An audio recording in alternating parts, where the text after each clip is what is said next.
Plato suggested that democracy could lead to calamity.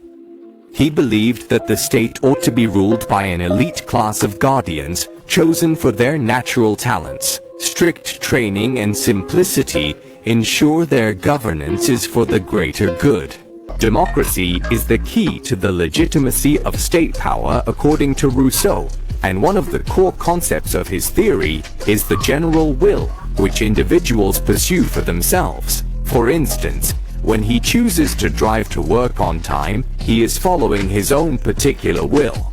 But if you step back and consider from a broader perspective, which option weighs more, that benefits everyone. From this external viewpoint, you may conclude that to save fuel, reduce traffic jams, and cut pollution, taking the bus is a better option. In Rousseau's words, this indicates that bus riding aligns more with the general will, which is not just the simple addition of individual preferences. For example, while everyone may prefer driving, if this leads to more traffic and pollution, harming society's welfare, it cannot be seen as the general will. Therefore, it cannot be seen as the general will. Given that we exist within a society, only the genuine will that truly reflects the collective interest is the universal will that should be advocated. It has been proven that taking the bus to work is better for society as a whole, even if most individuals prefer driving. The state's responsibility is to advance the general will, but how do we figure out what is in everyone's best interest? Rousseau thought the best way was to ask everyone. He believed that through open discussions, we could find and establish the general will together, and then vote on policies based on that. He noted that each vote shows an individual's opinion on this. Therefore, by tallying the votes, we can discover the general will. Yet, for this approach to work, citizens must rise above their individual interests and vote with the common good in mind. If everyone only supports policies that benefit themselves, like all voting for driving to work, the final policy will go against the general will, rather than maximize overall interests. Instead, we must vote for the policies we believe are in everyone's best interest, not just those that benefit us personally. Once we discover the general will this way, we will see it as beneficial for society and willing to make it law. By establishing laws through this democratic process, we voluntarily accept the law's constraints, often referred to as freely donning shackles. However, why does Rousseau believe that people will vote with the right spirit? Rousseau thinks people will accept results they dislike. These questions can be answered through Rousseau's view of democracy. Rousseau thinks citizens need early education in civic virtues. He states that if children are raised under the influence of state laws and the general will, and taught to honor these paramount values, they will undoubtedly learn to love each other as brothers, and will also learn not to act against social will. In other words, when people truly understand and recognize the value of the general will and accept its position and worth, they will have the right intentions when voting and will consciously abide by the results afterward. Rousseau insists that a true democracy must eliminate serious inequalities, as no citizen should be wealthy enough to buy others or so destitute that they must sell themselves. Otherwise, interests will clash. Groups may harm the general will for selfish reasons, corrupting democracy.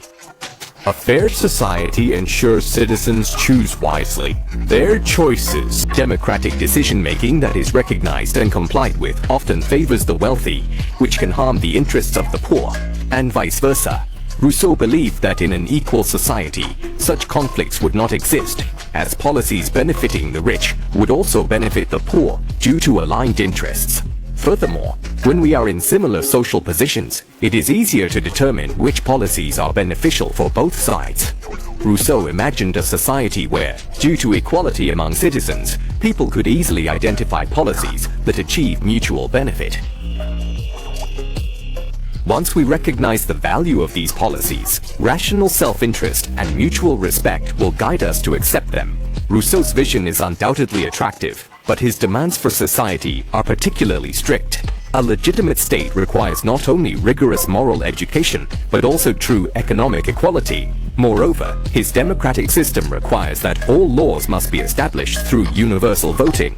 However, in reality, no self-proclaimed democratic modern state meets these conditions. For this reason, only anarchists accept Rousseau's views, as they seem to imply the absence of any existing state. So did Rousseau overestimate the role of equality? Even in economically equal societies, conflicts of interest can arise, and moral disagreements may persist. Discrepancies in religion and values can also lead to differing opinions on what policies are in the common good. Rousseau proposed solutions for these matters.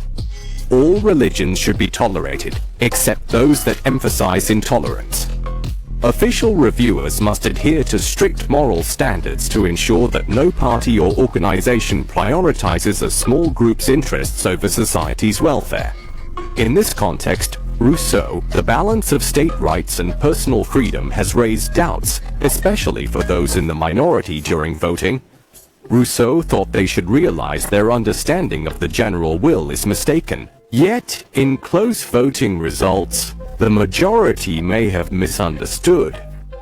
However, still, Rousseau's insights into democracy's key role in the relationship between personal freedom and state rights have greatly impacted later generations. He emphasized public education's importance in a democratic society. Relevance.